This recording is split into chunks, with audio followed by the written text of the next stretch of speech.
tout le monde a lifté. Biggest deadlift ever in this class.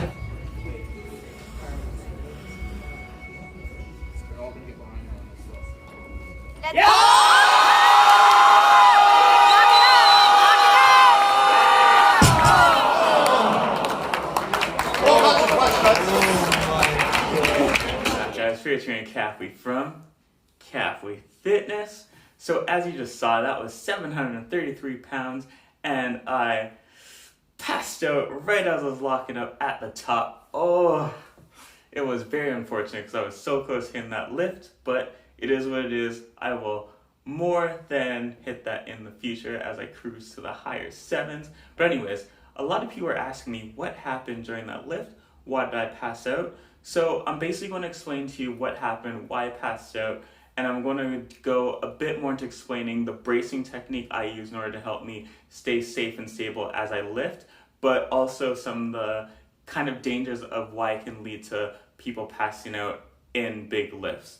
So basically, in a nutshell, when I brace, I gather as much air into my midsection and hold it nice and tight. It's almost like an artificial belt, which I use in order to keep my whole core nice and tight. But sometimes what happens when you're doing that is it can decrease your blood pressure, and so your body's not able to push as much oxygen into your brain. And so when your brain's not getting enough oxygen, you will pass out temporarily until that oxygen is restored to your brain. So that's why sometimes when you're scrolling on Instagram, you might see people pass out doing big lifts. So that's generally what happens. Now, there are other factors that can lead to people passing out when doing big lifts, but that's going to be the common thing you see in powerlifters and strength athletes.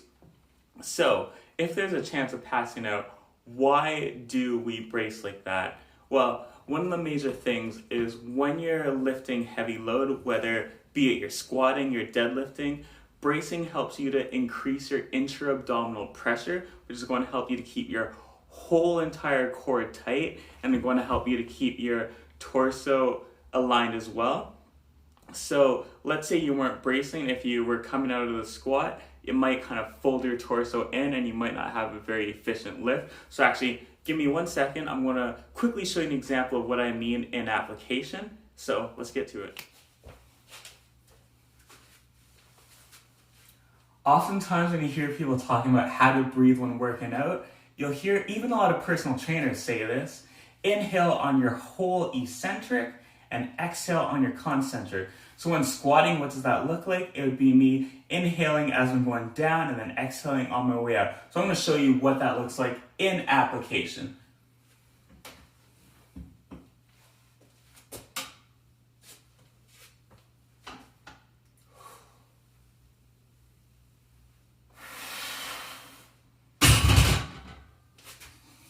So that wasn't too good. Basically what happened, and I over-exaggerated for the purpose of this video, but as I started exhaling, my trunk collapsed.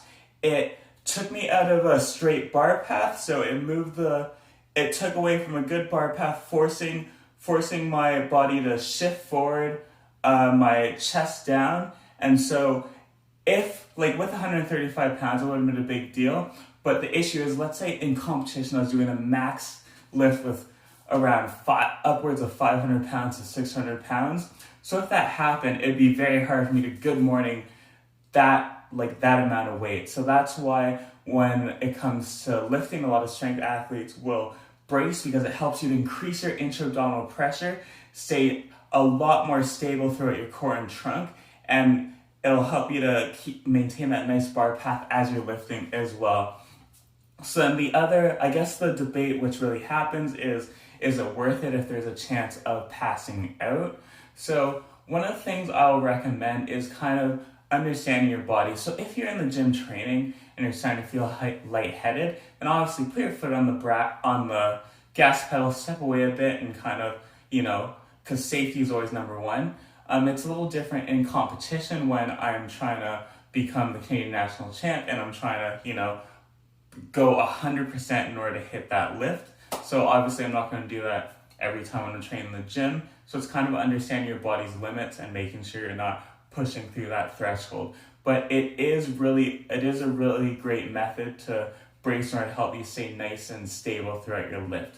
So the third thing I want to cover is how do you brace properly? So I see a lot of people who make this really big mistake when bracing, and it's breathing up instead of down, or not actually creating that strong intra-abdominal pressure. So one of the biggest mistakes I see is breathing up, which I'm going to show you. So you just want to take a lot of air and just, so you see I brought in a lot of air, but it's all up here. So what I want you to think of is breathing down, get all that air into this area, and then push out on your stomach. So it's like when people wear that weight belt, it's like your body's own weight belt, which is going to keep everything nice and secure.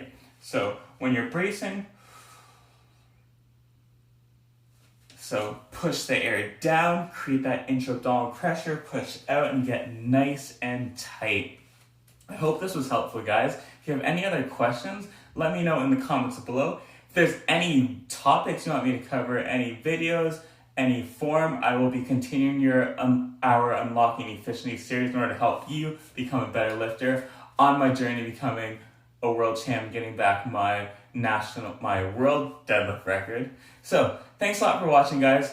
If you haven't already, hit that like button, subscribe, share with your friends. I have lots of new Kafui Fitness swag, links in the description. Train hard, train smart, see results, get Kafit. We will catch you next time.